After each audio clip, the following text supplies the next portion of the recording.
Have you ever wondered what it truly means to love someone unconditionally, even when it feels undeserved? What if God asked you to demonstrate that kind of love to someone who constantly broke your heart? Today, we dive into one of the Bible's most extraordinary and deeply personal stories, the story of the prophet Hosea and his marriage to Gomer, a woman unfaithful to him. Why would God ask this of Hosea? And what lessons does this story hold for us today? Stay with us as we uncover the profound truths behind this divine love story.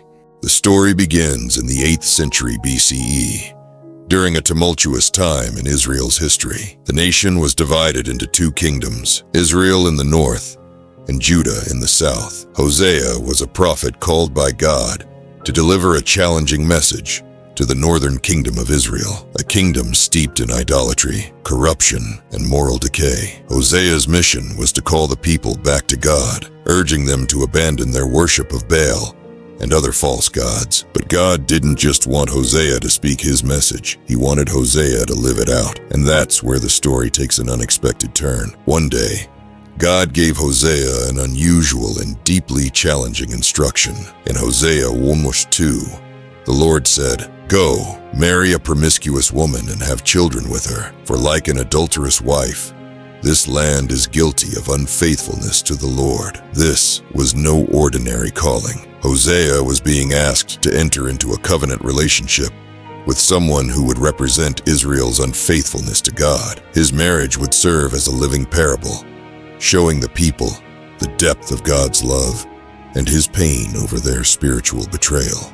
Imagine the weight of this command. Hosea, a man devoted to God, was being asked to love someone who might never fully love him in return. It was a call to embody grace, forgiveness, and unwavering commitment. Hosea obeyed God and married Gomer. The Bible describes her as a promiscuous woman, and some scholars suggest she may have been a prostitute. Others believe she represented the moral and spiritual decay of the nation. Regardless, Hosea's marriage to Gomer was anything but conventional. At first, their life together might have seemed hopeful. They had a son, whom God instructed Hosea to name Jezreel, a prophetic name symbolizing judgment on Israel. But soon, the cracks in their relationship began to show. Gomer's unfaithfulness became evident as she left Hosea to pursue other lovers. Her actions mirrored Israel's spiritual adultery, abandoning the God who loved them for idols that could never satisfy. Hosea's heartbreak was a reflection of God's own anguish over his people. Yet, despite Gomer's betrayal,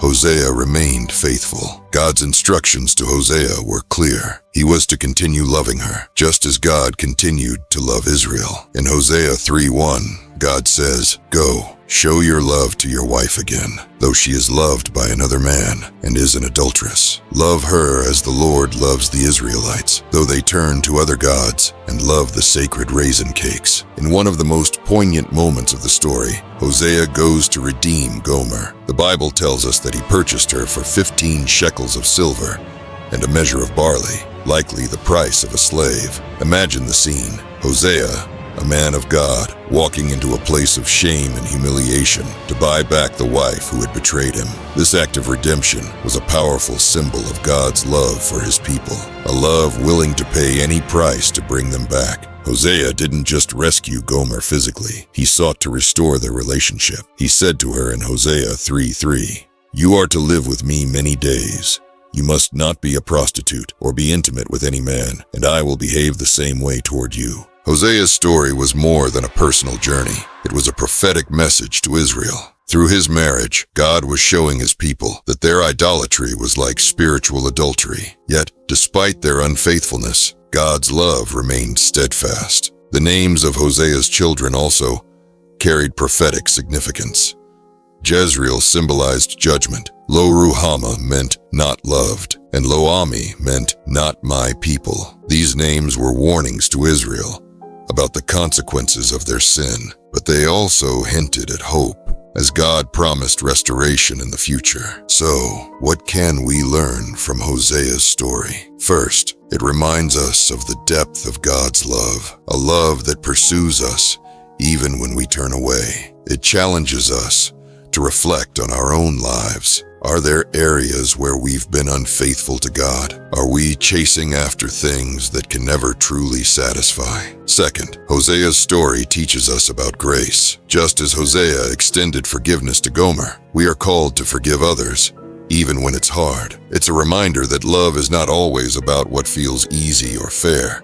It's about reflecting God's heart. Hosea's story is one of heartbreak and hope, betrayal and redemption. It's a vivid portrayal of God's relentless love for his people, a love that never gives up, no matter how far we stray. As you reflect on this story, ask yourself, how can you respond to God's love today? Is there someone in your life who needs to experience grace through you? And most importantly, are you ready to come back to the one who has never stopped loving you? Thank you for joining us on this journey through the life and lessons of Hosea. If this story has touched your heart, don't forget to like, comment, and share this video. And remember, no matter where you are or what you've done, God's love is always reaching out to you. Until next time, stay blessed.